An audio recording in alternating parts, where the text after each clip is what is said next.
সবাইকে আমন্ত্রণ জানাচ্ছি এনটিভির নিয়মিত আয়োজন মার্কেট ওয়াচে। আমি হাসিব হাসান আপনাদের সাথে আছি। আমাদের সাথে আজকে উপস্থিত আছেন ডক্টর মিজানুর রহমান, অধ্যাপক, ঢাকা বিশ্ববিদ্যালয় এবং অর্থনীতিবিদ। স্যার, আপনাকে স্বাগত জানাচ্ছি। আমাদের সাথে আরও উপস্থিত আছেন আনোয়ারুল কবির ভূঁইয়া, বিএসইসির সাবেক নির্বাহী পরিচালক। করুন ভাই, আপনাকে স্বাগত জানাচ্ছি।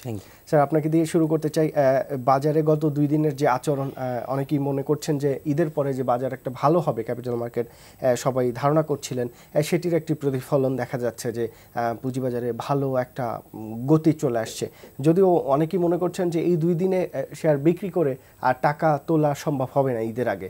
তো এই কারণে যে এই গতকালকে এবং আজকের যে বাজার, সেটি দেখে ঈদের পরে বাজার চাঙা হবে সেটি ভাবার কোনো কারণ নেই। তো বিষয়টা আপনি স্যার কিভাবে দেখছেন, আর ঈদের পরে আসলেই কি বাজার একটা গতি আসার সম্ভাবনা আছে কিনা? এত স্বল্প টাইম স্প্যানের মার্কেট মূল বিশ্লেষণটা খুব ডিফিকাল্ট এবং আমি বলবো যে ইনঅ্যাপ্রোপ্রিয়েট হবে। আমাদের স্টক মার্কেটের গত 2 মাসের মে এবং জুন মাসে একটা ফলিং টার্নওভার, মানে অলমোস্ট পারসিস্টেন্টলি ফলিং টার্নওভার আমরা অবজার্ভ করেছি। এবং তার পূর্বের 3 মাসে, বিশেষ করে আমি বলব 2016 সালের জুলাই থেকে 2017 মার্চ পর্যন্ত সময়ে মার্কেটে একটা সাস্টেইন ডেভেলপমেন্ট হয়েছিল। আমরা 2017 মার্চে 2000 কোটি টাকার মতন টার্নওভারও এই ঢাকা স্টক এক্সচেঞ্জে আমরা দেখেছিলাম এবং আমরা আশা করেছিলাম যে এটা অব্যাহত থাকবে, এটা পারসিস্ট করবে, সাস্টেইন করবে। বাট পরবর্তী 3 মাসে এটা সাস্টেইন করে নাই আসলে। তো এটাকে ব্যাখ্যা করতে হলে মানে আমাদের সামষ্টিক অর্থনীতির কিছু পরিবর্তন, এগুলো একটু বুঝতে হবে বা ওই দিকে আলোচনাটা নিতে হবে। সেটা হলো যে বাংলাদেশের অর্থনীতির কিন্তু অনেক সক্ষমতা সৃষ্টি হয়েছে। বিগত 10 বছরে আমাদের ইকোনমিক গ্রোথ রেট এটা 6.5% অ্যাভারেজড হয়ে গেছে, এবং very stable economic growth rate, মানে অ্যাক্সিলারেটিং ইকোনমিক গ্রোথ রেট। এবং এর সাথে মানে আমাদের গভর্নমেন্টের স্পেন্ডিং, গভর্নমেন্ট রেভিনিউ, আমাদের এক্সপোর্ট ডেভেলপমেন্ট, আমাদের মনিটারি ডেভেলপমেন্ট, এই যে ম্যাক্রো ইকোনমিক যে সূচকগুলো আছে সেখানেও কিন্তু ব্যাপক উন্নতি আমরা লক্ষ্য করেছি। সেই তুলনায় আমাদের ক্যাপিটাল মার্কেটের আসলে একটা বিচ্ছিন্ন, ইট ওয়াজ এ ডিপার্চার। 2010-এর শেষের দিকে যখন মার্কেটের ক্র্যাশ হলো এবং 11 থেকে 2016 সাল পর্যন্ত একটা লম্বা সময় ক্যাপিটাল মার্কেট ডিপ্রেস ছিল।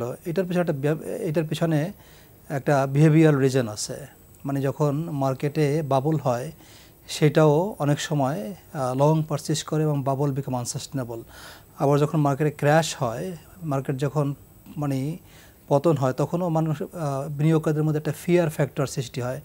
এবং in many markets, even in developed country stock exchange, আমরা এই ধরনের long phase of depressed pricing দেখেছি। বাংলাদেশে সেটা হয়েছে। তো সেই জায়গা থেকে আমরা উত্তরণের একটা পর্যায়ে চলে এসেছিলাম 2016-র শেষে থেকে শুরু করে 2017-র মানে প্রথম দিকে। সেই উত্তরণটা কিন্তু আসলে সাস্টেইন করে নাই। এই উত্তরণটা সাস্টেইন না করার কারণ কি? না করার কিছু তো ট্র্যাডিশনাল স্ট্রাকচারাল রিজন আছেই। সেটা হলো আমাদের স্টক এক্সচেঞ্জের কাঠামোটাই একটা ইনকমপ্লিট কাঠামো। শুধু ইকুইটি দিয়ে এখানে মার্কেট চলে, এখানে বন্ড নাই, এখানে ডেরিভেটিভস নাই, এখানে হেজিং করার সুযোগ নাই। তো এখানে মানে যেহেতু আনহেজড মার্কেট, যেহেতু রিস্কি মার্কেট, এখানে বিনিয়োগকারীদের আসলে আপনি ব্যাপকভাবে অ্যাট্রাক্ট করতে পারবেন না। মানে লং টার্মে অ্যাট্রাক্ট করাটা খুব difficult with this structure of the market. কিন্তু গত 2 বছরে আমাদের সামষ্টিক অর্থনীতিতে কিছু পরিবর্তন সাধিত হয়েছে, যেটা একটা নতুন সংখ্যার সৃষ্টি করেছে। আপনি দেখবেন যে এক্সপোর্ট গ্রোথ রেট এটা খুব কমে গেছে। এটা এখন 3-4%, যেটা আমাদের ডবল ডিজিট ছিল মানে ইন দি লং 20 ইয়ার্স। 1991 থেকে 2014-15 সাল পর্যন্ত এইটা 10% বা তার থেকে বেশি গ্রোথ রেটে এক্সপোর্ট ডেভেলপমেন্ট হতো, কিন্তু সেটা এখন অলমোস্ট মানে 2-3%-এ নেমে আসছে। 1-2 হলো যে আমাদের অর্থনৈতিক দ্বিতীয় চালিকা শক্তি হলো রেমিটেন্স। মানে আমি প্রায়ই বলে থাকি যে বাংলাদেশের আমরা গত 10 বছরে মানে আমাদের capital flow in the form remittance হয়েছে অলমোস্ট $110 বিলিয়ন। মানে এইটা আমার অর্থনীতিতে ব্যাপক সক্ষমতা সৃষ্টি করেছে। This remittance flow, rising remittance flow আমার মনিটারি এক্সপ্যানশনে ব্যাপক ভূমিকা পালন করেছে। আমার ইকোনমিক গ্রোথ এর ডিম্যান্ড সৃষ্টিকরণে ব্যাপক ভূমিকা পালন করেছে। তো সেই রেমিটেন্সও কিন্তু মানে এখন এটা নেগেটিভ গ্রোথ রেট ট্রাজেক্টরি চলে আসছে। গত 2 বছর রেমিটেন্স গ্রোথ রেট মানে 2015 সালেতে -17%, এটা এবারও নেগেটিভ গ্রোথ ইয়াতে আছে। মানে দিস ইজ মানে অ্যান অ্যালার্মিং ডেভেলপমেন্ট, কারণ এইটা আমার ইকোনমির যে এক্সটার্নাল ব্যালেন্স আছে সেই ব্যালেন্সটাকে মানে খাটো করে দিবে, আমার কারেন্ট অ্যাকাউন্ট ব্যালেন্সটাকে ডেটেরিয়েট করবে, আমাদের কারেন্ট অ্যাকাউন্ট ডেফিসিট হবে। এইটার কারণ কি? এটার কারণ হলো গত 7-8 বছরে আমাদের এক্সচেঞ্জ মানে ফরেন এক্সচেঞ্জ মার্কেটে মানে একটা আমি বলবো যে আনটওয়ার্ড ডেভেলপমেন্ট হয়েছে। মানে আমরা একটা ফিক্সড এক্সচেঞ্জ রেট দিয়ে মানে গত 9 বছর মানে টাকা ডলার এক্সচেঞ্জ রেট 78-80 টাকা, এতে করে যেহেতু আমাদের ইনফ্লেশন বেশি মানে আমাদের রিয়াল অ্যাপ্রিসিয়েশন হয়েছে, আমাদের এক্সপোর্ট কম্পিটিটিভনেস এটা হারিয়ে গেছে, এবং যারা এনআরবি বাংলাদেশি পিপল তারাও এখন বুঝতে পেরেছে যে টাকা ইজ ওভার ভ্যালুড। সো তারা এখন রেমিটেন্স পাঠানোটাকে মানে নিরুৎসাহিত বোধ করতেছে এক। আর দ্বিতীয় নম্বর হলো যে মধ্যপ্রাচ্যেও কিছু মানে আনফেভারেবল ডেভেলপমেন্ট হয়েছে, যে কারণে ওখানে আমাদের যে আগে যে হারে জনশক্তি রপ্তানি হতো সেটা এখন হয় না, এবং সেখান থেকেও আমাদের মানে রেমিটেন্স প্রেরণে একটা ঘাটতি আমরা খেয়াল করছি। এই সব কারণেই কিন্তু এইসব সামষ্টিক অর্থনীতির কারণেই আমাদের স্টক মার্কেটের ডেভেলপমেন্টটা মানে সাস্টেইন হচ্ছে না আসলে। এর সাথে পলিসি বিলগুলো তো আছেই। যদি পলিসি ব্যাপারটা বলেন স্যার, যে জায়গাটাতে শেষ করছিলেন, যে এখন যে পলিসিগুলো নেওয়া হচ্ছে রেগুলেটর এন থেকে কিংবা আপনি দুই স্টক এক্সচেঞ্জ থেকে, সেটি কি ক্যাপিটাল মার্কেট সহায়ক কিনা, ক্যাপিটাল মার্কেটকে এগিয়ে নেওয়ার জন্য যথেষ্ট কিনা? এখানে ডক্টর মিজান সাহেব যেটা বলেছেন, আমি প্রথমেই আসি 2010-এর কথাটা এসছে, ঘুরে ফিরে কিন্তু আমাদের 2010-এই যেতে হয়।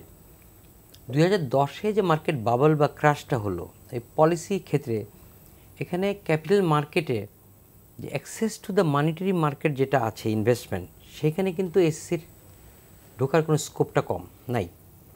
2010-এ মার্কেটটা কেন বাবল হলো, কেন ইনভেস্টমেন্ট লোনগুলা বিভিন্ন লোন ওভারফ্লো হয়ে গেল হঠাৎ করে, কেন তখন একটা রেগুলেটর থেকে উইদিন এ মান্থ এগুলোকে রিকভারি করতে বললো, এই সমস্ত মূল কারণেই বাবলটা হলো এবং ক্র্যাশটা করলো। কিন্তু যেই কারণে কিন্তু আমিও কথাটা বলতে গিয়ে সমস্যায় পড়েছিলাম। তো রেগুলেটরের ভূমিকা আসলে এখানে হ্যাঁ, রেগুলেটর কিন্তু তার নিজস্ব পলিসি ইন দ্য ফিল্ড আছে, সে কিন্তু অনেকগুলি রুলস রেগুলেশনের বেসিসে কাজ করে। মূল কোশ্চেন হচ্ছে গুড গভর্নেন্সের বিষয়টা। গুড গভর্নেন্সটা যদি সেখানে থাকে তাহলে কিন্তু যে পলিসি নেওয়া হচ্ছে সেই পলিসি ইমপ্লিমেন্টেশনে মার্কেট ভালো হবে। আর এখন যে মার্কেট ভালো হচ্ছে না তার মানে কি গুড গভর্নেন্স নেই? যেখানে একটু আমি আরেকটা কথা বলি, যে মিজান ভাই যেটা বলেছেন, মার্চে আমরা হঠাৎ একদিন দেখেছি 2000 কোটি টাকা ট্রেড, এটা কিন্তু দিয়ে আমি মিজান ভাই আশান্বিত ছিলেন, কিন্তু আমি আশান্বিত ছিলাম না। মার্কেট ট্রেডে বুঝতে হবে, হঠাৎ কোনো স্পেসিফিক ট্রেড ব্লক মার্কেটে ট্রেড হয়ে গেল হিউজ ভলিউমে, স্ট্র্যাটেজিক বাই সেল, সেটার কারণে কিন্তু মার্কেটটা সেদিন হয়তো বেড়েছিল। কিন্তু রেগুলার ট্রেন্ড অফ মার্কেট কিন্তু যে 600-700 কোটি টাকা 800 কোটি টাকা হচ্ছিল, ইট ওয়াজ এ ভেরি গুড সাইন। হঠাৎ করে কিছু কারণে একটু অনাস্থাটা চলে এসছে মার্কেটে, যেই কারণে মার্কেটের ডাউনওয়ার্ড ট্রেন্ড, যেটা হাসিব আপনি বলেছেন, আমি আশাবাদী যে ঈদের পরে মার্কেট মুভ করবে ফরওয়ার্ড। তবে সেই ক্ষেত্রে ইন্ডেক্সটা শুধু বাড়াটাই কিন্তু মার্কেট বাড়ার ভালো কিছু না, এখানে অনেকগুলো প্যারামিটার কাজ করে বুঝতে হবে। আমরা দেখা যায় যে সবাই সারাদিন আছে একটা ট্রেডিং মার্কেট নিয়ে, আমি আগেও বলেছি এই কথাগুলো বারবার বলতে একই ভালো লাগে না, সবাই ট্রেড করার জন্য আসে, ইনভেস্টমেন্টের জন্য কেউ যায় না, এবং এই কারণেই কিন্তু মার্কেটের অনেকটা এই অবস্থার কারণ।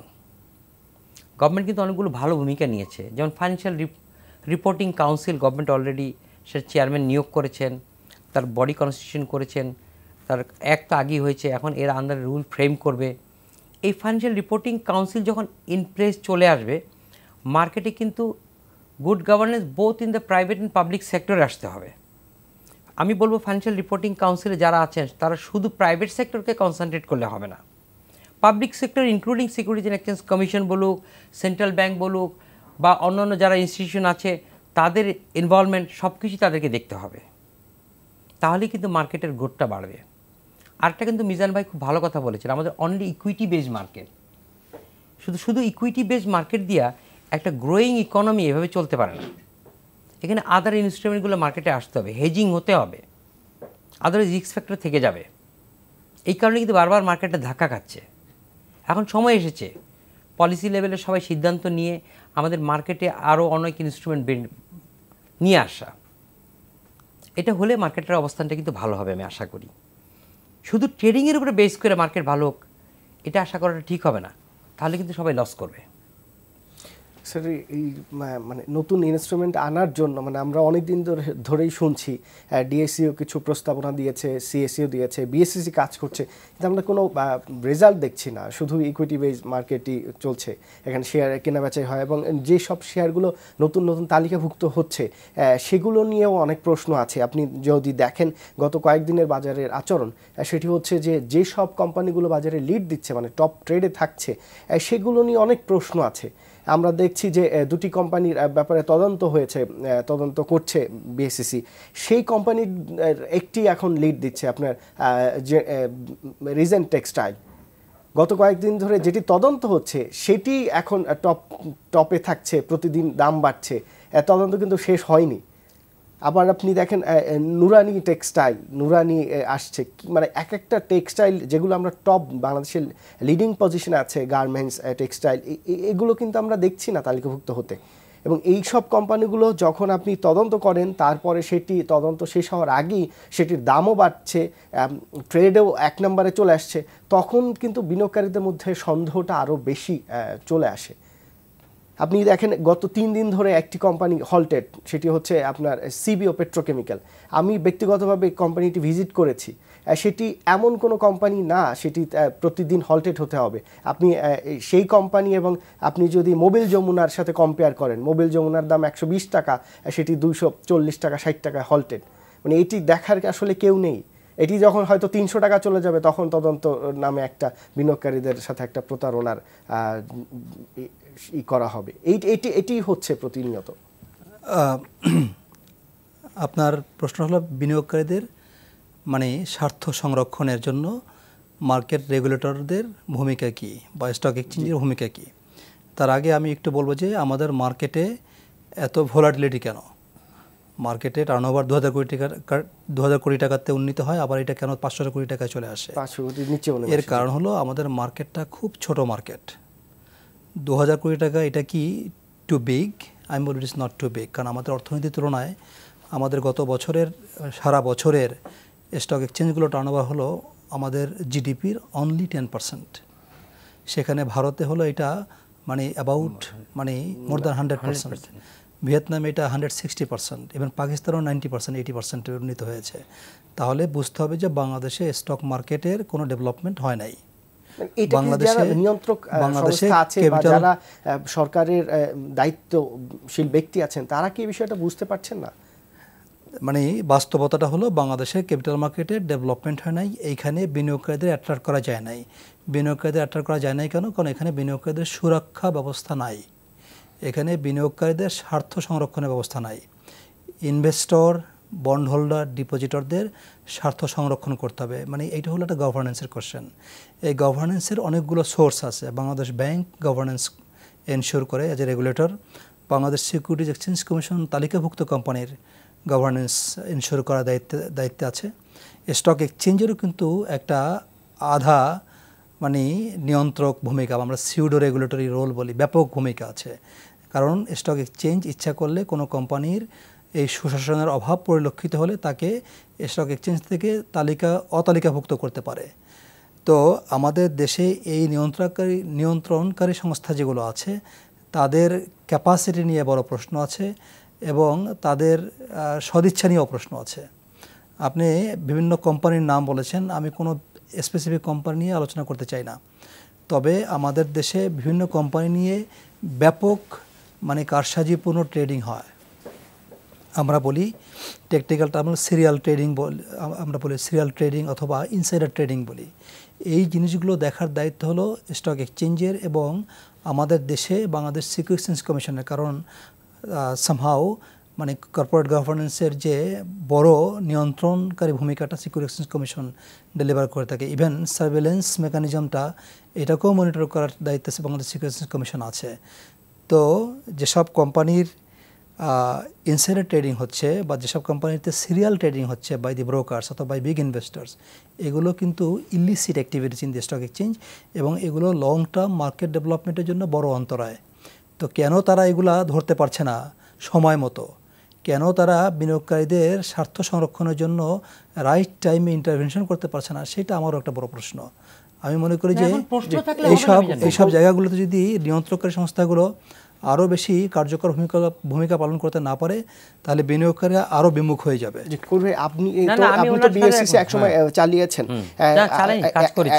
একসময় আপনার ভূমিকা আমরা যথেষ্ট দেখেছি বিনিয়োগকারীদের নিয়ে আসার জন্য। কিন্তু এখন যে বিষয়টা আমি যেসব কোম্পানিগুলোর আলোচনা সুবিধার্থে আমি কোম্পানিগুলোর নাম বললাম, এবং এই কোম্পানিগুলোর আপনি যদি মতিঝিলের টপ 10 ব্রোকারে যান, অন্তত 50% লোক বলতে পারবে কোন হাউস থেকে এগুলো হচ্ছে, কারা এগুলো করছে। তাহলে বিএসসিসি যারা, ডিএসসিসি, তারা কি এগুলো দেখছে না, দেখতে পাচ্ছে না? তাদের যে সার্ভিলেন্স সফটওয়্যার আছে সেখানে কিন্তু স্পষ্টতা দেখা যাচ্ছে। সামটাইম আমি এখন ওপেন বলতে পারছি না, লাইভ টক শো হচ্ছে, এগুলো ডিটেল একটা ইনভেস্টিগেশন হওয়া আমি মনে করি প্রয়োজন। অনেক কিছু বেরিয়ে আসবে, কেঁচো ঘুরতে সাপ বেরিয়ে আসবে। পাবলিক সেক্টরে যে অর্গানগুলো আছে সেখানে যাকে নিয়োগ দেওয়া হয়, এটা কিন্তু তখন যদি আমি যখন চাকরি করবো পাবলিক সেক্টরে, তখন কিন্তু ওইটা কিন্তু আমার প্যাটার্নাল কোনো প্রপার্টি না। অনেক ক্ষেত্রে কিন্তু এটাই মনে করা হচ্ছে যে আমাকে নিয়োগ দেওয়া হয়েছে, আমাকে বেতন দিবে, আমার জন্য রুলস রেগুলেশন ফ্রেম করে আমি কাজগুলো যা ইচ্ছা তাই করব।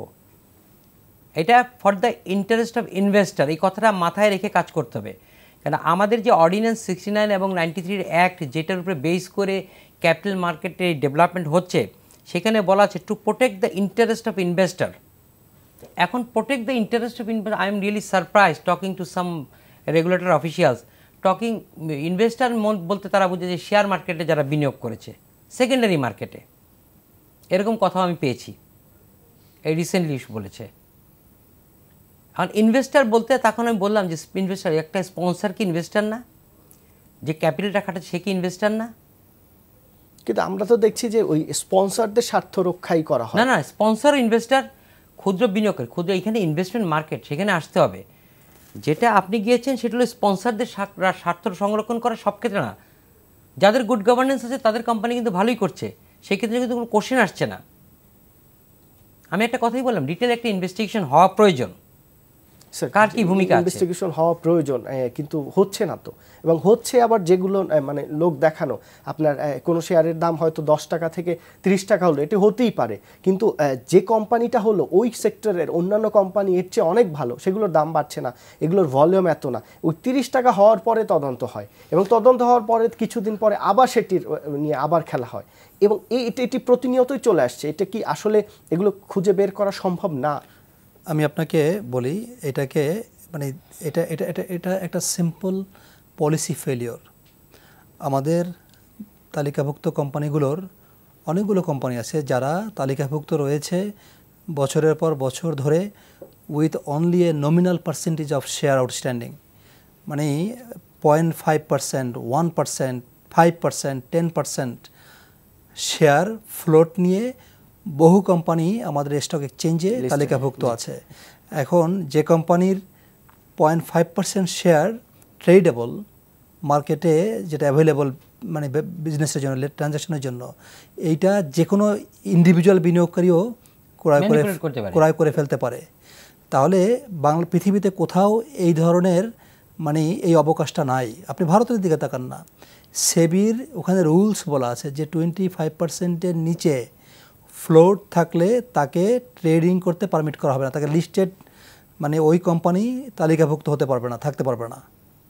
মানে তালিকাভুক্তির একটা বড় শর্ত হলো যে minimum 20% of the shares outstanding যেন মার্কেটে ট্রেডেবল হয় at the end of the public.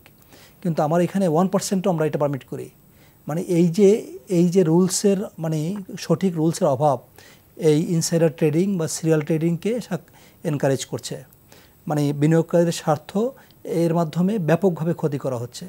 কারণ দের আর মেনি কোম্পানি যেগুলার মানে নাম্বার অফ শেয়ার হলো, আমি একটা কোম্পানির কথা বলি, মানে ব্যাড বিসি ফর এক্সাম্পল, এটা একটা বিদেশি কোম্পানি, এর বেশিরভাগ শেয়ারই তাদের বিদেশি প্যারেন্ট কোম্পানি কর্তৃক ওন, যেটা কখনো ট্রেডিংয়ের জন্য অ্যাভেলেবল না। 1%-এর কম শেয়ার আউটস্ট্যান্ডিং, এটা মার্কেটে ফ্লোট আছে, তাহলে এই কোম্পানি তালিকাভুক্ত থাকার দরকার কি?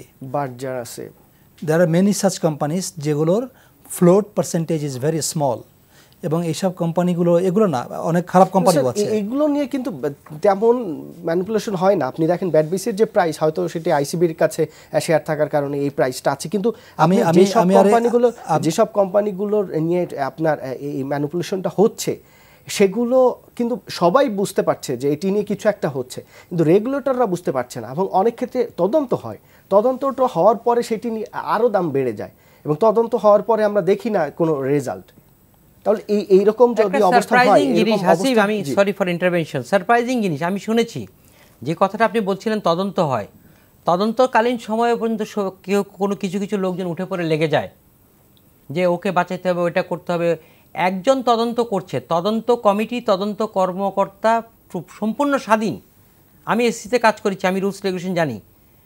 আমাদের এসএসসি রিফর্ম যখন হয় 1997-96-এর ক্র্যাশের পরে, তারপরে আমি যখন যোগদান করি, তারপর থেকে এডিবির যত রিফর্মস পলিসির সাথে আমি সম্পৃক্ত ছিলাম। ওখানে যেটা বললেন ডক্টর মিজান ভাই, উইথ ডিউ রেসপেক্ট আমি বলি, উনি কয়েকটা কথা বললেন যে ওই রুলস রেগুলেশনটা প্রপার না, যেরকম বোঝা যায়। Rules regulation, inside trading, everything is there in place. Application of rules regulation না, আমি বলেছি যে সেখানে না যদি বায়াসনেস হয়ে করেন, আমি আগেই বলেছি পাবলিক সেক্টরে কাজ করতে গিয়ে আপনি সেখানে যদি আপনি ওই অর্গানাইজেশনকে নিজের মনে করেন এবং আপনি যদি সব কিছুতে ইনভলভ হয়ে যান, কয়টার সময় অফিসে আসলো কি না আসলো কোনো কিছুর খবর কেউ রাখছে না, এটা ডিটেল ইনভেস্টিগেশন হওয়া প্রয়োজন। অনেক হয়েছে, গভর্নমেন্টের অনেক অর্জন, সমস্ত অর্জন ম্লান করে দেওয়া হচ্ছে এখানে। আমি মাননীয় প্রধানমন্ত্রীর দৃষ্টি আকর্ষণ করতে চাই দুটো জিনিস। একটা হলো যে certain policies are not there, যেমনটা আমি বললাম যে তালিকাভুক্ত থাকতে হলে মিনিমাম একটা পার্সেন্টেজ অফ শেয়ার ট্রেডেবল হতে হবে। দ্বিতীয় নাম্বার হলো এনফোর্সমেন্ট প্রবলেম। আমাদের এখানে রুলস আছে, যেটা উনি বলেছেন যে there are many rules, there are many guidelines, there are many policy. Corporate governance guidelines আছে 2012 সালের জুলাই মাসে, যেটা মানে অ্যাপ্রুভ করা হলো। সেই গাইডলাইন্স কিন্তু এনফোর্স করা যাচ্ছে না। কবির ভাই, বাজারের অবস্থানটা যদি দেখেন, এখন এখানে যারা বিনিয়োগ করেন তারা কিন্তু মুনাফা ওইভাবে পাচ্ছেন না। মুনাফা পাচ্ছেন না এইভাবে যে যারা বড় টাকা এখানে ইনভেস্ট করছেন তারাই মুনাফা পাচ্ছেন। আপনার বড় বড় শেয়ার নিয়ে যারা এখানে প্লে করছেন, তাদের সাথে যারা যুক্ত হচ্ছেন, তারা কিন্তু 1 লাখ 2 লাখ টাকা বিনিয়োগ করছেন, তারা যুক্ত হতে পারছেন না।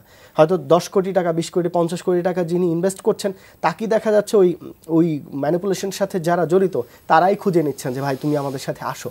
এটি হচ্ছে, আমরা বিভিন্ন বিনিয়োগকারীদের কাছ থেকে, বিভিন্ন ব্রোকারের হাউস থেকে যে তথ্য পাচ্ছি সেটি হচ্ছে। যদি তাই হয়, বিএসসিসি, ডিএসসি, সিএসসি তারা কি করছে? তারা কি এগুলো বিষয় দেখতে পাচ্ছে না, নাকি এটি স্বাভাবিক? আপনার কি মনে হয়? এবং আপনিও বিএসসিসিতে কাজ করে আসছেন, আপনার সময় কি এগুলো ছিল কিনা, বা আপনার সময় এটি আপনারা কিভাবে হ্যান্ডেল করেছেন? এখানে আমি একটা কথা বলি যে বাংলাদেশ সিকিউরিটিজ অ্যান্ড এক্সচেঞ্জ কমিশনে যেটা নিয়ে অনেক ঘাটাঘাটি আমাকে করেছে, যখন এই নোটিফিকেশনটা ছিল না যে an officer of a regulator or his family are not allowed to invest into the capital market, secondary market. Right now, ওই নোটিফিকেশন অনুযায়ী neither secondary nor primary মার্কেটে রেগুলেটরের কোনো কর্মকর্তা কর্মচারীরা ব্যবসা করতে পারবে না, ইভেন কি তাদের ফ্যামিলি ছেলেমেয়েরাও। এইটা যদি রেগুলেটরের জন্য অ্যাপ্লিকেবল হয়, তাহলে why not for the secondary মার্কেটে যারা কাজ করছে তাদের জন্য? Because they have all insider informations.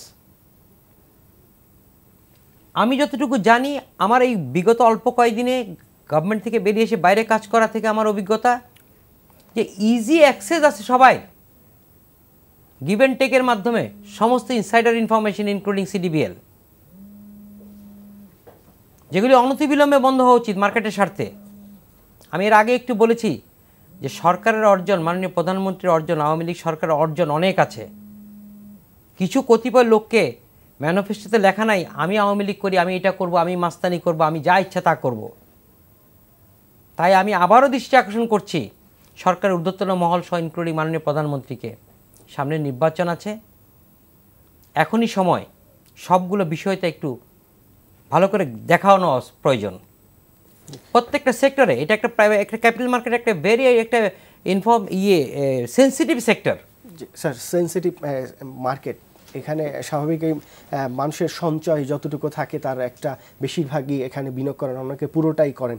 ক্ষুদ্র ক্ষুদ্র সঞ্চয় এই কিন্তু এখানে আসে। মার্কেট যদি এইরকম থাকে, এরকম অনাস্থা তৈরি হয়, আপনারা যারা অর্থনীতিবিদ আছেন সবাই কিন্তু বারবার বলে আসছেন যে এখানে আস্থার সেই সংকট আছে। কবির ভাই যেটি বললেন, আমরাও যতটুকু ইনফরমেশন পাচ্ছি তাই যদি সত্য হয় তাহলে এখানে আস্থা তো তৈরি হবেই না, বরং অনাস্থার দিনে দিনে বাড়বে। এবং এটি দেখার আসলেই কেউ আছে নাকি পৃথিবীতে সব দেশে ক্যাপিটাল মার্কেট এভাবেই চলে? না, আমি যেটা বলছিলাম আমার বক্তব্যের সময় যে আমাদের কর্পোরেট সুশাসন যেটা, সেখানে ব্যাপক ঘাটতি আছে। আপনি তালিকাভুক্ত কোম্পানিগুলোর বোর্ডের দিকে দৃষ্টিপাত করেন, সেই বোর্ডের ফাংশনিংয়ে ওইখানে কোনো স্বচ্ছতা নাই, ওইখানে কোনো শৃঙ্খলা নাই।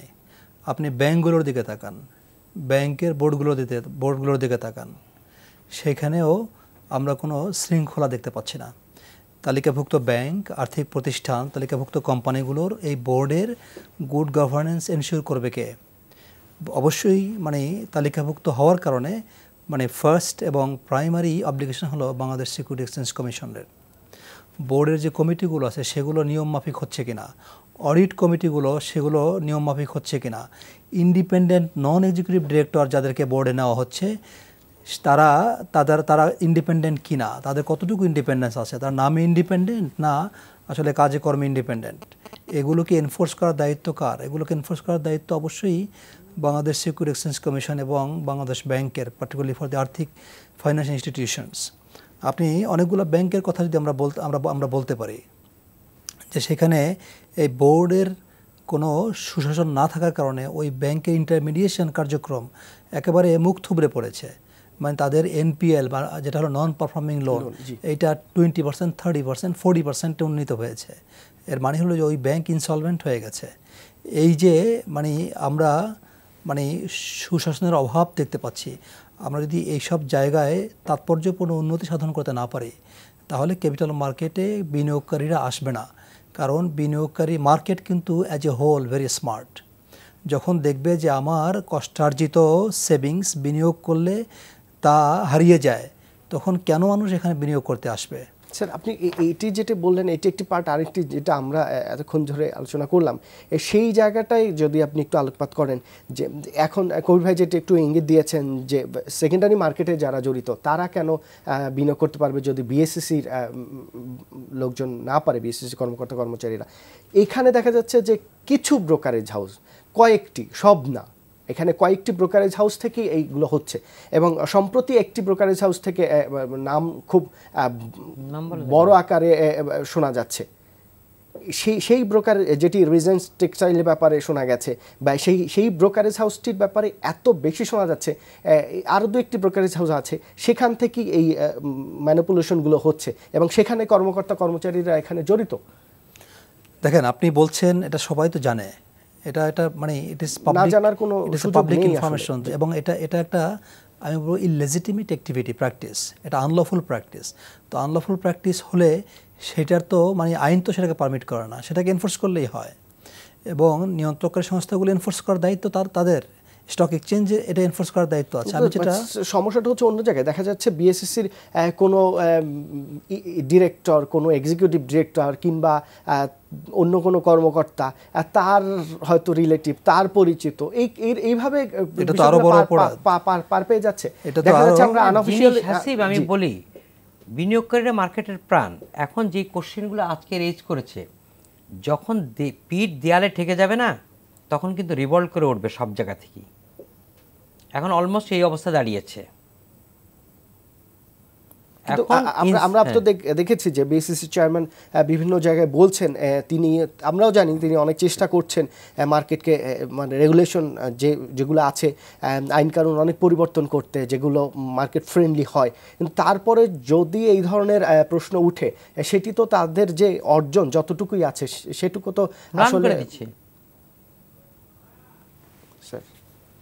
না। আমি আবারও বলবো যে রুলস আছে, রেগুলেশনস আছে, গাইডলাইন্স আছে, সেগুলোকে এনফোর্স করার জন্য আমাদের বাংলাদেশ সিকিউরিটিজ কমিশন এবং স্টক এক্সচেঞ্জের আরও বেশি তৎপর হওয়া উচিত এবং তাদের আরও বেশি সক্ষমতা সৃষ্টি করা উচিত। সেই জায়গাটাতে ঘাটতি আছে, কর্পোরেট সুশাসনের বড় অভাব আছে, সেখানেও ব্যাপক মনিটরিং এবং এনফোর্সমেন্টের প্রয়োজন আছে, এবং সেগুলো না করতে পারলে আমরা ডিপোজিটরদের এবং শেয়ার বাজারে বিনিয়োগকারীদের স্বার্থ সংরক্ষণ করতে পারবো না এবং মার্কেট ডেভেলপ হবে না। মার্কেটের এই যে লং টার্ম মানে ডিপ্রেসড যে কন্ডিশন, এগুলোর জন্য এই ধরনের স্ট্রাকচারাল যে রিজনগুলো আছে সেগুলো বড় দায়ী বলে আমি মনে করি। দুই স্টক এক্সচেঞ্জ যদি আচরণটা দেখেন, সিএসসি তারা বেশ সমস্যা আছে তাদের টার্নওভার নিয়ে, এবং তাদের সিএসসির যে ডুয়েল মেম্বার তারা কিন্তু বেশিরভাগই সিএসসিতে ট্রেড করেন না। যারা বোর্ডে আছেন এরকম অনেক মেম্বার আছেন যারা সিএসসিতে ট্রেড করেন না, কিন্তু তারা বোর্ডে থাকছেন।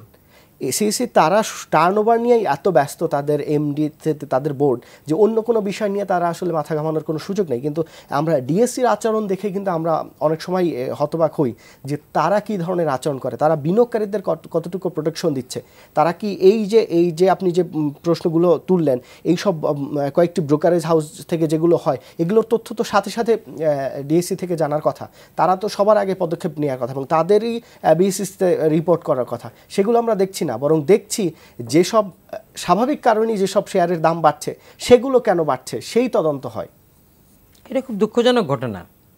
আমি নিজেও মার্কেটে কিছুটা ইনভলভ আছি। এখন যদি এক জায়গা থেকে মনিটর করা হয় যে ও ওখানে কাজ করবে, এইটা করবে না, ওইটা করতে পারবে না, মাননীয় প্রধানমন্ত্রীর বিরুদ্ধেও সমালোচনা করা যায়, তাই না? রেগুলেটরের বিরুদ্ধে করা যাবে না, এটা কোথায় আছে? সে যে একটা নিষ্পাপ দুধে ধোয়া চাতো না। তাছাড়া এই যে কথাটা বললো Chittagong stock exchange, Dhaka stock exchange, এটা নিয়ে একটু কন্ট্রোভার্সি আমার কাছে আছে। যখন চিটাং স্টক এক্সচেঞ্জ হয়, যখন আমি ছিলাম, যে এটা কন্ট্রোভার্সিয়াল ছিল যে চিটাং স্টক এক্সচেঞ্জ প্রয়োজন আছে কিনা আমাদের মতো একটা ক্ষুদ্র দেশে। কি মিজান ভাই, একটা ক্ষুদ্র দেশে আজকে একটা মাথাভারী সংগঠন হয়ে গেছে, এটা নিয়ে একটু চিন্তার সময় এসছে। কারণ ডুয়েল মেম্বারশিপ আমার আছে, সেখানে আবার সেপারেট একটা স্টক এক্সচেঞ্জ, যাই হোক, এতে করে হয়তো অনেকে অসন্তুষ্ট হবেন, কিন্তু বাস্তবতাকে কিন্তু বিচার করতে হবে।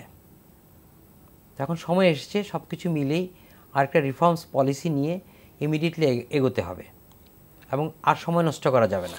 ডিএসসির আচরণ নিয়ে যদি আপনি বলেন, এখানে আমরা নতুন বিনিয়োগকারী নিয়ে আসা, নতুন ভালো কোম্পানিকে নিয়ে আসার জন্য যে ধরনের তৎপরতা ডিএসসি থাকার কথা, সেটি কি আছে কিনা আপনার কি মনে হয়? আমি সেটা দেখতে পাই না। এক, দুই নম্বর হচ্ছে যে ডিএসসি সার্ভিলেন্স সিস্টেম কি কাজ করে সেটা নিয়ে আমি খুব সারপ্রাইজ। আমরা যতটুকু জানি ডিএসসি সার্ভিলেন্স থেকে তথ্য পাচারটা সবচেয়ে বেশি হয়, সিডিবিএল এর চেয়েও বেশি, এবং এটাই বেশি শোনা যায় যে ট্রেডিং আওয়ারেও ডিএসসি থেকে তথ্য অনেকেই পেয়ে থাকে। বললাম সবকিছু মিলে আমাদের কিন্তু সকলেরই পিঠ দেয়ালে ঠেকে গেছে। মানুষ যখন রিভল্ট করে উঠবে তার আগেই সরকারের বিভিন্ন অর্গানগুলোকে একটু সোচ্চার হওয়া উচিত, যাতে করে 96-2010 আরেকটা না ঘটে। স্যার, একটি বিষয় মোটামুটি ক্লিয়ার, সেটি হচ্ছে যে যারা বড় বিনিয়োগকারী তারাই বাজার থেকে মুনাফা করতে পারছেন এবং তারাই সুবিধাগুলো পাচ্ছেন। সুবিধাগুলো এরকম, বড় বিনিয়োগকারীরা চাইলেই জানতে পারছেন আজকে তাদের শেয়ারটা কোন, তারা যে শেয়ার ইনভলভ সেই শেয়ারটা কোন ব্রোকারেজ হাউস থেকে বিক্রি হচ্ছে, কে এই সেল 5 লাখ সেল অর্ডার বসিয়েছে, কে বসিয়েছে, এগুলো জানতে পারে। আমরা অনেক সময় এগুলো শুনি। তাহলে এই ধরনের যদি তথ্য লিক হয় তাহলে তো সেটা উন্মুক্ত করে দেওয়া উচিত, সবাই দেখুক। আমরা শুধু সিডিবিএল এর ব্যাপারেই জানি, সবাই সমালোচনা করেন যে সিডিবিএল থেকে বের হচ্ছে, সিডিবিএল থেকে, ডিএসসি থেকে যে তথ্য বের হচ্ছে সেটি আরও ভয়ানক। দেখুন, ডিএসসি বা বিএসসিসি এরা হলো রেগুলেটর, এবং এরা সব বিনিয়োগকারীদের জন্য লেভেল প্লেয়িং ফিল্ড সৃষ্টি করবে এমনটাই আমরা আশা করি। তো সেখানে মানে আপনার বক্তব্য হলো যে বড় বিনিয়োগকারী বা বড় ব্রোকারেজ হাউসগুলো তারা এই ইনসাইডার ইনফরমেশনে অ্যাক্সেস করে দে আর ট্রেডিং ইন দ্যাট ইনফরমেশন। এটাকে আমরা বলি মানে ইনসাইডার ট্রেডিং। এতে করে তারা লাভবান হচ্ছে অ্যাট দি কস্ট অফ মানে স্মল ইনভেস্টর্স। তাহলে এইটা তো মার্কেটের জন্য একটা মানে ভয়াবহ খবর। মার্কেটের যদি ট্রান্সপারেন্সি না থাকে, মার্কেটে যদি সমস্ত বিনিয়োগকারীদের স্বার্থ সংরক্ষণ করা না হয়, মার্কেটে যদি এই ইনসাইডারদের মানে প্লে করার সুযোগ দেওয়া থাকে, তাহলে তো মানে স্টক এক্সচেঞ্জের মানে এটা স্টক এক্সচেঞ্জের দীর্ঘমেয়াদী ডেভেলপমেন্টের জন্য একটা বিশাল বাধা হবে। তো আমরা তো ওভার টাইম আশা করি যে নতুন সার্ভিলেন্স মেকানিজম, নতুন মনিটরিং সিস্টেম, এগুলোর মাধ্যমে এইসব প্র্যাকটিস মানে ম্যাল প্র্যাকটিসগুলো যত বেশি মিনিমাইজ করা যায়, তো সেইটা মানে আমরা দাবি করতে পারি স্টক এক্সচেঞ্জের কাছে। আমরা দাবি করতে পারি বাংলাদেশ সিকিউরিটি কমিশনের কাছে যে এই ধরনের লিক যেটা হচ্ছে, এই ধরনের প্রাইভেট ইনফরমেশনকে পুঁজি করে যারা ট্রেডিং করছে তাদের এইসব স্কোপ, তাদের এইসব মানে ইনসাইডার ট্রেডিংয়ের যে স্কোপ আছে সেগুলোকে যেন এলিমিনেট করা হয়। তাহলে বিনিয়োগকারীদেরকে অ্যাট্রাক্ট করতে হবে, যেটা তারা সবাই চাচ্ছে এবং যেটা মাননীয় প্রধানমন্ত্রীর একটা বড় লক্ষ্য হলো বাংলাদেশের ক্যাপিটাল মার্কেটকে আরও উন্নত করে এখান থেকে পুঁজি সংরক্ষণের সংস্থানের একটা সাস্টেইন সোর্স হিসাবে এটাকে ডেভেলপ করা। আমরা সেই লক্ষ্যে যদি দিতে চাই তাহলে বিনিয়োগ এই ধরনের কারসাজিমূলক ট্রেডিং এগুলোকে বন্ধ করতে হবে এবং এগুলা প্রসিকিউট করা খুব জরুরি। আমরা দেখছি যে বিএসইসি চেয়ারম্যানকে যদি তাকান, তিনি চেষ্টা করছেন, কয়েকজন কমিশনার আছেন তারাও চেষ্টা করছেন, এরকমই আমরা দেখছি, মোটা দাগে তাই দেখছি। বর্তমান ডিএসসির দিকে তাকান, সেখানকার এমডিও আগে ব্যাংকার ছিলেন, অনেক চেষ্টা করছেন। কিন্তু সমস্যাটা হচ্ছে যে যেসব তাদের বিভিন্ন যে ডিপার্টমেন্ট, সেই ডিপার্টমেন্টের যে দু একজনের ব্যাপারে যেসব তথ্য পাওয়া যায়, যেসব তাদের কারণে যেসব তথ্য বিভিন্ন জায়গায় লিক হয়, তাদের যদি পানিশমেন্ট না হয়, তাদের দৃশ্যমান কোনো শাস্তি না হয়, তাহলে এগুলো তো কোনোদিনও বন্ধ হবে না। এবং পুরো আপনি দেখেন হয়তো দু একজনের জন্য পুরো ডিএসসির উপরে দায়ভার চলে যাচ্ছে, যে ডিএসসি থেকে এটি বের হচ্ছে, ডিএসসি থেকে এটি করা হচ্ছে। এবং এটি নিয়ে পত্রিকায় অনেক রিপোর্ট এসেছে, আমরা এই ইলেকট্রনিক মিডিয়ায়ও অনেক রিপোর্ট এসেছে, কিন্তু সমাধান তো হয়নি। এই পুরো দায়ভার ডিএসসি বোর্ড এবং ডিএসসির ম্যানেজমেন্টের উপর তো যাচ্ছে। দেখেন, একটা যে এটা সত্য কথা যে আপনি যেটা বললেন, দায়ভার কিন্তু বোর্ড এড়াতে পারবে না। ঠিক তেমনইভাবে সব কিছু মিলে ক্যাপিটাল মার্কেট দায়ভার বাংলাদেশ সিকিউরিটিজ অ্যান্ড এক্সচেঞ্জ কমিশনের ঘাড়ে গিয়ে বর্তাবে, এড়াতে পারবে না। সো এই কথাটা আমরা বারবার বলছি। আজকের টক শোটাতে কিন্তু আমার মনে হয় মিজান ভাই আমার সাথে একমত হবেন যে আমরা বেশ কিছু উন্মুক্ত আলোচনার দ্বারে চলে আসছি, আমরা আলোচনা করেছি। আশা করি আজকের টক শোর পরে, জানি না হাসিব ছোটো ভাই, আমরা আমাদের স্ব জায়গায় থাকতে পারবো কি না, আবার কোন অশুভ শক্তি উপর থেকে এসে বলবে যে না, ওনাকে ওখানে রাখা যাবে না, এটা করা যাবে না, এইটা যাতে না ঘটে। সেই কারণে সামনে আমাদের সরকারের জিডিপি গ্রোথ রেটের কথা বলেছেন, আমরা প্রায় অলমোস্ট 7% আমরা চলে গিয়েছি। আমাদের জিডিপি গ্রোথ রেট আরও হবে। 2021 সালে আমরা মধ্য আয়ের দেশ হব, 41 আমরা উন্নত দেশ হব। এই সমস্ত যে পরিকল্পনা যেগুলো করেছে এই সরকার, মাননীয় প্রধানমন্ত্রী, এবং তিনি দিন রাত পরিশ্রম করে যাচ্ছেন, এই সকল পরিশ্রম কিন্তু ব্যর্থতায় পর্যবসিত হবে। ভাই আসলে আমরা যে বিভিন্ন সমস্যাগুলো তুলে ধরছি, এটির একটাই কারণ হচ্ছে এখানে মার্কেটে স্বচ্ছতা আসুক, বিনিয়োগকারীরা যারা আছেন তারা তাদের বিনিয়োগটা নিরাপদ থাকুক, এবং যে সমস্যাগুলো সমাধান হয় সেই কারণেই এখানে ব্যক্তি আক্রোশ আসলে তো সে কারণে আমরা আশা করছি না এটা নিয়ে আমরা হয়তো কোনো সমস্যায় কেউ পড়বেন। স্যার, এই সামষ্টিক বিবেচনায় বর্তমানে যে সমস্যাগুলো আছে এগুলো আজকের সমস্যা না, এগুলো দীর্ঘদিনের সমস্যা, এবং এগুলো থাকার পরও দেখছি যে আমরা ক্যাপিটাল মার্কেট এগিয়ে যাচ্ছে। আগের চেয়ে ক্যাপিটাল মার্কেটে অনেক স্বচ্ছতা বেড়েছে, এটি অস্বীকার করার কোনো সুযোগ নেই। কিন্তু তারপরও যে সমস্যাগুলো আছে সেই সমস্যাগুলোর কারণেই কিন্তু ব্যাংকে মানুষ টাকা রাখতে পারছে না। সঞ্চয়পত্রের ব্যাপারে শুনছি যে সঞ্চয়পত্রের সুদের হার কমানো হবে, শেষ পর্যন্ত কমাবে কিনা সেটি এখনও নিশ্চিত নই। ক্যাপিটাল মার্কেট যে পরিমাণে ফান্ড আসার কথা সেটি আসছে না। মানুষ হয়তো টাকা নিয়ে বসে আছে যে আমি যতটুকু আছে হয়তো আমি মুনাফা পাবো না, কিন্তু ওটু হারাবো না। এই যে একটা শঙ্কা, সেই শঙ্কা আসলেই দূর হবে কিনা, আমরা অদূর ভবিষ্যতে আমরা ক্যাপিটাল মার্কেটের একটা ভালো মুভমেন্ট দেখবো কিনা, এটি স্যার আপনার কাছ থেকে জানবো। একটা ফোন নিয়ে নিচ্ছি। দর্শক কে আছেন, আপনার নাম বলে প্রশ্ন করুন। হ্যালো, জি বলুন। আসসালামু আলাইকুম, আমার নাম পাবলু আশরাফ। আমি চট্টগ্রামে একটা ইস্টার্ন শেয়ার নামে একটা ব্রোকারেজ হাউসে ইনভেস্ট করছিলাম জাপান থেকে এসে। জি, আজকে আমি ওইখানে ইনভেস্ট করে তারা আমাকে যেভাবে বুঝাইছে, শেয়ার মার্কেট 10 নামার পর বলছে আপনি চিন্তা করিয়েন না আশরাফ ভাই, আপনি 1:1 লোন নেন, আপনি নিলে আপনি এটা শেয়ার মার্কেট উঠে যাবে, আপনার প্রফিট উঠে আসবে। তারা এইসব কথা বলে, তারাই এটা এখানে নিচে। আমি কিন্তু টাচ করি নাই, কোনো শেয়ার কিছু বুঝিও নাই আমি তখন। তারাই কিনছে, তারাই বেচা কেনা করছে। পরবর্তীতে লাস্টে কি হলো, মার্কেট যখন পড়ে গেল, একদম নিচে নেমে গেল, এই এক একটা 400 টাকার শেয়ার যখন 12 টাকায় চলে আসলো, তখন তারা আমার পুঁজি বললো কি আপনার এখানে নাই, আপনার পুঁজি আর নাই, আপনি শেষ। সেল দিয়ে দিল, বললো পরে কিন্তু অর্থমন্ত্রী বললেন সেল দেওয়া যাবে না, তারা ফোর্স সেল দিল না।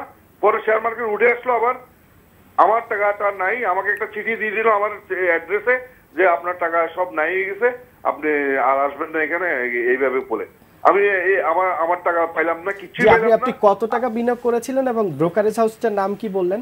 Eastern share. শেষ পর্যন্ত ভাই আমি হোমলেস হয়ে গেল, আমার ছেলে মেয়ে এখন, আমি উচ্চবিত্ত থেকে বার্মাইস্টনে আমার বাবা চাকরি করতো, আমার বাড়ি বিক্রি করে আমরা হোমলেস হয়ে আজকে গ্রামের বাড়িতে আমি ফ্যামিলি পাঠাই দিলাম। এখন আমি যে কোনো সময় কি হবে আমার ভবিষ্যৎ আমি জানি না, এই অবস্থা এসে গেল।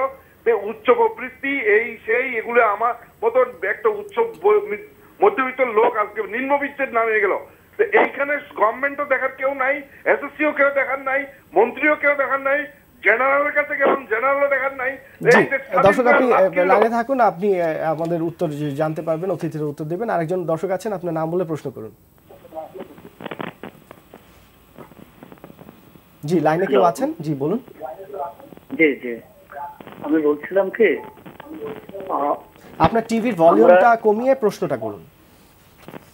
আমরা এখানে যারা কথা বলছি এবং আমরা যারা শ্রোতা শুনছি, তাদের কথা হলো যে শেয়ার যে মার্কেটটা রয়েছে সেটাতে অনেকেই লস দিয়েছে, লস দিয়ে অনেকেই বাড়িমুখী হয়েছে, কেউ চাকরি হারিয়েছে। এক্ষেত্রে এটা কি দেখার কেউ নেই?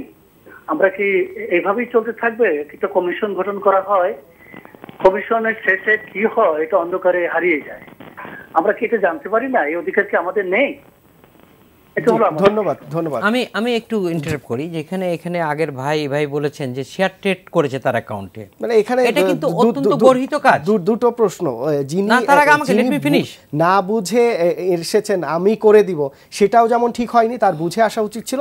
আবার ব্রোকারেজ হাউস কিন্তু এটা পারে না, ব্রোকারেজ আইন অনুযায়ী আপনি ব্রোকারেজ হাউস কাউকে সাজেশন দিতে পারে না শেয়ার। কিন্তু যে কথাটা বলেছে এই ব্যাপারটা নিয়ে আমি আমার নিজের এক আত্মীয়, আমি ওপেন বলবো যে প্রাইম ব্যাংকের এদার সিকিউরিটিজ অর মার্চেন্ট ব্যাংকের ক্ষেত্রে আমার এক আত্মীয়র এরকম একটা শেয়ার ট্রেড করেনি, তার অ্যাকাউন্টে ছিল টাকা পজিটিভ, সেইটাকে তার অনুপস্থিতিতে বাই সেল করে এই অথরাইজড রিপ্রেজেন্টেটিভ যারা আছে তারা কোম্পানির প্রফিট দেখিয়েছে, কোনটা কমিশন প্রফিট। তারপর ওর অ্যাকাউন্টটা প্রচণ্ড নেগেটিভ হয়ে তাকে চিঠি দিল যে আপনি আসেন, আপনার কাছে এত টাকা পাবে। সে আমার কাছে রাশ করলো যে এই ঘটনা। আমি তখন প্রাইম ব্যাংকের সিওকে ফোন করলাম, হোয়াট ইজ দিস, এটা আপনি সে বাই সেল করে নাই, তার বাই সেলে তাকে ডাকে যে আসেন বাই সেলের সিগনেচার দিয়ে যান। তো এই জিনিসগুলো আমি রেজ করেছিলাম, অনতিবিলম্বে এই জিনিসগুলি দেখা উচিত। ডাউন মার্কেটে এই কাজগুলো খুব বেশি হয়, কারণ ব্রোকারেজ হাউসে যারা কাজ করে তাদের নিজেদের পারফরমেন্স এফিসিয়েন্সি দেখানোর জন্য, trade volume, account for profit করে বেতন বাড়ানোর জন্য এই কাজগুলো করেছে অনেক হাউসে, এরকম হাজার হাজার, একজন দুজন না, এটা নিয়ে অনতিবিলম্বে বিচার হওয়া উচিত। আমি সব বিনিয়োগকারীকে সুস্পষ্টভাবে বলতে চাই, শেয়ার বাজারে বিনিয়োগ ঝুঁকিপূর্ণ কাজ। আপনি আপনার বিনিয়োগকে ডাইরেক্টলি ম্যানেজ করবেন, আপনি কাউকে আপনার ফান্ড ব্যবস্থাপনা করতে দিবেন না যদি না ওরকম কোনো এগ্রিমেন্ট থাকে। আমাদের এখানে দ্যার ইজ অ্যারেঞ্জমেন্ট যে কেউ ইচ্ছা করলে ব্রোকারেজ হাউসের মাধ্যমে তার মানে বিনিয়োগকে ব্যবস্থাপনা করতে পারে। না, মার্চেন্ট ব্যাংকের ডিসক্রিপশনারি অ্যাকাউন্টের মাধ্যমে করতে পারে। কিন্তু আমি বলবো বিনিয়োগকারীকে যে এটা আপনার পুঁজি, আপনার বিনিয়োগ, আপনি শেয়ার পারচেজ করবেন, আপনি শেয়ার সিলেক্ট করবেন, এবং এই শেয়ার সিলেক্ট করার আগে এর ফান্ডামেন্টালস দেখতে হবে, এর প্রাইস দেখতে হবে, কারণ ভালো কোম্পানির শেয়ারও অতি মূল্যায়িত হতে পারে, আবার খারাপ কোম্পানির শেয়ার আরও মানে এটাও অবমূল্যায়িত হতে পারে। মানে আপনি শেয়ার কেনার আগে শেয়ারের মৌলিক যে দিকগুলো আছে সেগুলো বিশ্লেষণ করবেন। মানে শেয়ারটা কেনার সিদ্ধান্তটা অত্যন্ত কঠিন সিদ্ধান্ত, কারণ এই সিদ্ধান্ত নেওয়ার আগে আপনাকে ওই শেয়ারের সমস্ত ফাইন্যান্সিয়াল এবং নন ফাইন্যান্সিয়াল যে দিকগুলো আছে সেগুলো জানতে হবে। মানে আমার বিনিয়োগকারী ভাইয়ের আমি মানে কষ্টটা বুঝতেছি, ওনার ক্ষেত্রে যেটা হচ্ছে এইটা গর্হিত কাজ, বেআইনি কাজ। উনি এই অভিযোগ করতে পারেন রেগুলেটরদের কাছে যে আমার অ্যাকাউন্টে এরকম ইললিগাল আনঅ্যাপ্রুভড লেনদেন হয়েছে, এবং আমার স্যার, মূলধন এইখানে হারিয়েছে। এরকম আমরা আরো অভিযোগ শুনি, এক বিনিয়োগকারীর আমার কাছে পেপারস আছে, এক্সিম মার্চেন্ট ব্যাংক এখানে অনেক 10-12 কোটি টাকা শেয়ারে এরকম করবে যেটি বললেন। এখানে দেখা যাচ্ছে ওই ব্রোকারেজ হাউসের কোনো ব্রোকারেজ হাউসের কর্মকর্তা বা যারা ওনার তাদের সাথে হয়তো বিএসসিসির কোনো কর্মকর্তার যোগাযোগ আছে, সেক্ষেত্রে বিনিয়োগকারী কিন্তু কোনো বিচার পাবে না। বিনিয়োগকারী সেক্ষেত্রে কোর্টে যেতে পারে যদি এসএসসির কাছ থেকে তারা সুবিচার না পায়। বিনিয়োগকারীর স্বার্থ যদি ক্ষতিগ্রস্ত হয়, আমি যেটা বললাম এটা আনলফুল অ্যাক্টিভিটিস, মানে যদি এরকম অনেক অভিযোগের কথা আমরা শুনি। করবে একদম শেষ পর্যন্ত খুব অনৈতিক কাজ, উনি কোর্টে যাবে কেন? আমার এখানে প্রাইম রেগুলেটর রয়ে গেছে Bangladesh Securities and Exchange Commission. এখন আপনি ওখানে চাকরি করেছেন, আপনার লিংক আছে, আপনার যোগাযোগ আছে কারোর সাথে, আপনি একটা বলে দিলে কাজ হবে। ওই বিনিয়োগকারীর কেউ নাই, ক্ষুদ্র বিনিয়োগকারী বা ব্যক্তি বিনিয়োগকারী তার কেউ নেই। আমি যখন ছিলাম সেই টেনিয়রে কিন্তু এরকম কোনো কমপ্লেইন শুনি নাই, সবাই যেত।